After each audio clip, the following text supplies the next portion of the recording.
Hello, everyone. We're going to take a look at pathos and how you can use it in a piece that you're examining to help you write your rhetorical analysis paper. So let's really quick take a look at this speech. This is Ronald Reagan's speech to the nation on 1986 after the Challenger disaster. So what we're going to look at is specifically his use of pathos, or his appeal to emotion, in this piece. If we remember, the appeal to emotion can mainly be done through tone and word choice, although Reagan does do some other things to help us there. So let's take a look here at what we can see in Reagan's use of pathos. Okay,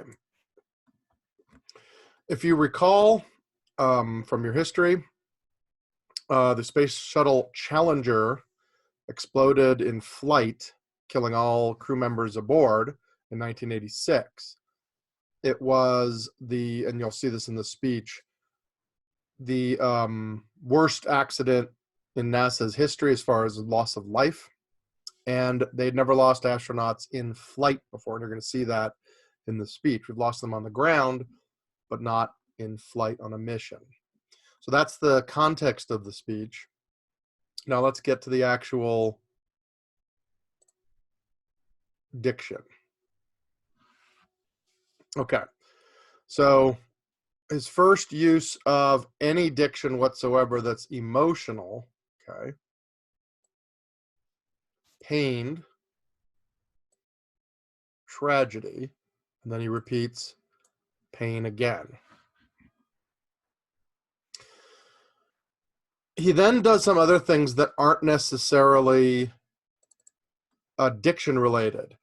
Right here, and he's going to do something similar a little bit later, he makes an allusion. Okay, 19 years ago, almost to the day, we lost 3 astronauts in a terrible accident on the ground. He's referring to one of the Apollo missions in which there was a fire in the capsule while it was waiting to be launched, and the 3 astronauts inside died. So that's an allusion, but it's an allusion that has the effect of pathos, because if you remember, allusions are references to something well known. But what effect those allusions have is different for each one. So it's not a matter of choosing between allusion or pathos, or allusion and ethos, or whatever. Allusions can be ways to get us somewhere else. In this case, this allusion to the Apollo accident, excuse me, brings back emotions. So although there's nothing really in it as far as a diction standpoint is concerned that brings in emotion, the remembering of the incident is emotional. So you can have an allusion that services pathos. Okay, we're going to again go to tragedy. Okay, but then we're going to start shifting. So we've had pain, tragedy, and then we had pain again, and then we had tragedy again. Then we had an allusion up here about a previous tragedy or previous loss. Okay, so for a while here, we've been talking about pain and tragedy. But then Reagan's going to shift a little bit. Courage, right here. Did their jobs brilliantly. Okay. So he's going to contrast the tragedy and pain of the loss with the courage and brilliant actions of the astronauts. So even within tragedy, there can be courage. Even within tragedy, people can do their jobs brilliantly. Okay. Let's move down a little bit here. Okay. We're back to tragedy again, loss again. Okay. But then we're back to loved ones were daring and brave. Okay? And the adds into that, well, let me pause here. So we're really in these first 4 paragraphs hitting hard the idea of tragedy and loss, tragedy, loss, and pain. But within that, bravery, courage, doing your jobs brilliantly. Then he's going to add in grace, spirit, and then he says special, so let me highlight those. Special grace, special spirit, give me a challenge and I'll meet it with joy, hunger to explore, discovery, okay? So there's a contrast of emotions taking place here. The idea of tragedy, pain, loss, but also the idea, I guess we'll say, of pride in one's courage, daring and bravery, pride in one's ability. So we're contrasting two different emotions here, okay? We're on to wonders, being dazzled, okay? Pioneers, again, to that exploration idea. So we're still using two contrasting emotions. Through tragedy, pain, and loss, there is still bravery, there is still courage, there is still exploration. Okay, back to pain, but then exploration and discovery. Okay, bravery. Okay, so we're maintaining that contradiction or contrast. Okay. Excuse me, I'm going to move down a little bit more here. Okay. Dedication and professionalism. This is not necessarily astronauts who lost, but men and women with NASA. Okay. And anguish. Still contrasting those two emotions. Okay. You're going to bring in another illusion. There we go. Okay. On this day 390 years ago, great explorer Sir Francis Drake died aboard ship off the coast of Panama. Now, let's go back to our earlier illusion. So I'm going to go way back up here. Okay. So he's had two illusions about pioneers or explorers.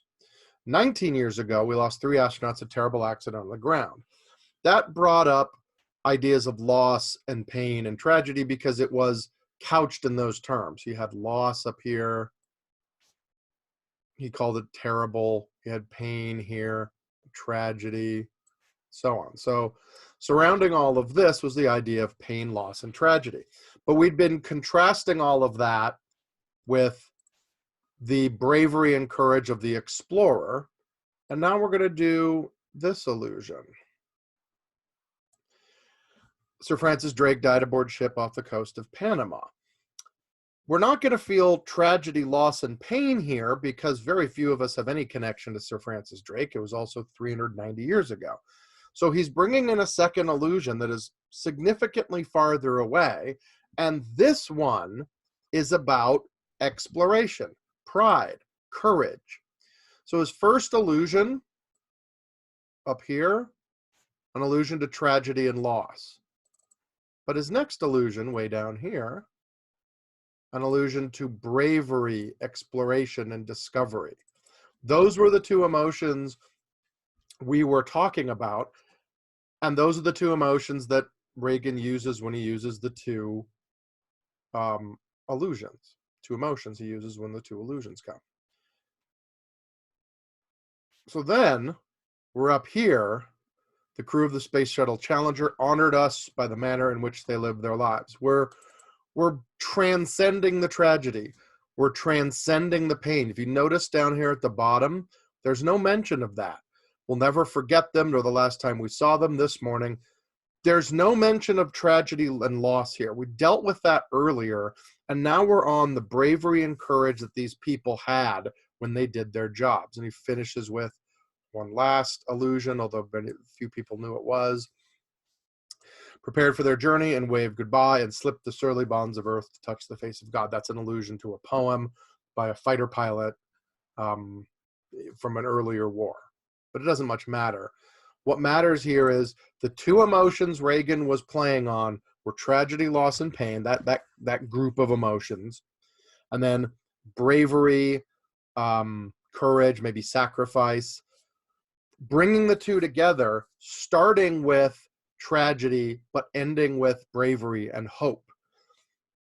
The idea here, the pathos of this, is sort of a shifting pathos. Even through the speech, we worked through the tragedy of the moment to get to a place where we remember the bravery and courage of these astronauts, and we can follow in their footsteps. We can continue. We will prevail.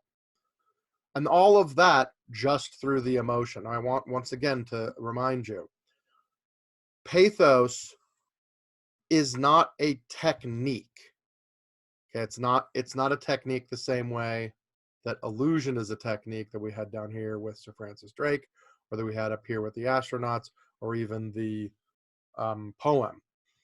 It's an effect. Pathos is an effect, and the effect that he gets, or the way he gets that effect, is through contrasting the two different emotions that are present. Okay, I hope that that helps, and I hope that this helps you as you go on and write your essays. All right, good luck, everyone.